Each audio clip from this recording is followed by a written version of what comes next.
Viewers, আমি আমার বাসা থেকে বের হয়ে গেছি। এখন আপনাদেরকে আমাদের শহীদ পার্ক পুরোটা দেখাবো। আমাদের এখানে রাকিবের চাটা অনেক ফেমাস।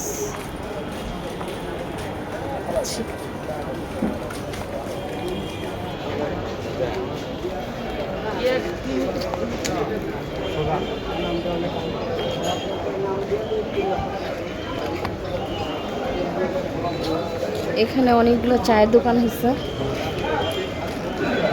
সকালে এখানে নাস্তা বানানো হয়। এই দোকানটার নাস্তা অনেক মজা।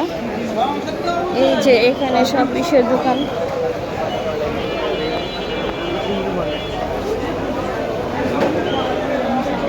এই যে রাকিবের চায়ের দোকানটা এখানে, এই যেটা খুবই ফেমাস। আপনারা যদি কেউ আসেন শহীদ পার্ক রোড, তাহলে কলি টাওয়ারে পপুলারে, এই যে পপুলার পুরোটাই, এই যে পপুলার। তো আমাদের যাত্রাবাড়ির ব্রাঞ্চ এটা। যদি এখানে আসেন তাহলে রাকিবের চা অবশ্যই খেয়ে যাবেন।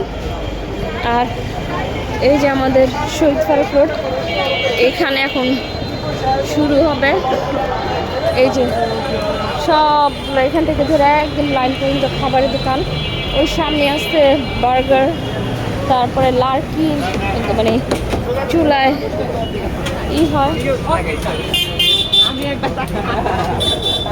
এটা কি? এটা হ্যাঁ, কোরিয়ান কর্ন ডগ। এটা কত? এটা 100। এখনো আছে পাস্তা।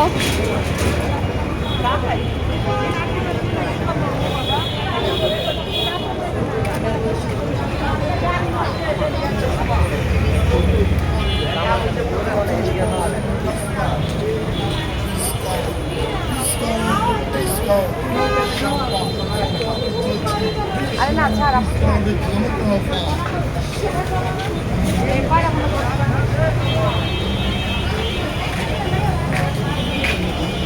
কেমন আছেন?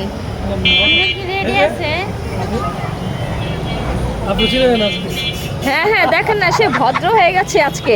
হ্যাঁ, উনি মনে করেছে আমি ওনাকে চিনবো না। সুলতানা দুষ্টামি করতেছে। না না, চিনতাম না করলাম। তুই বলছি মানে বই রয়েছে। আমি আগে ভালো লাগে দেখা করলাম, কথা বললাম। ভিউয়ার্স, এই ভাইয়ের খাই আমরা মোমো। ওনার মোমো অনেক মজা, অনেক মজা। তো এখানে আরও দোকান আসছে, আপনাদেরকে দেখালাম। এখান থেকে ধরে সেই চৌরাস্তা থেকে ধরে একেবারে আমাদের ওই সামনে এখানে পিৎজা বিক্রি করে। হ্যালো ভিউয়ার্স, এই যে দেখেন, এই ভাইয়ের দোকান থেকে আমরাই খাই, সবসময় মোমো খাই। ওনার মোমো অনেক মজা। যদি শহীদ পার্ক রোড কেউ আসেন বা যদি আসেন, পপুলার আসেন, তাহলে ওনার এখানে খাবেন। ওনার ঠিকানাটা হলো এই যে শহীদ পার্ক রোড মিঠাইয়ের সামনেই যে দোকানটা মোমোর, এটাই। উনি শুধু মোমোই বিক্রি করেন, কিন্তু ওনার মোমোটা অনেক ইয়ামি, অনেক মজা, অনেক মজা। তো আসবেন। তো আজকে এটুকু পর্যন্তই। আল্লাহ হাফেজ।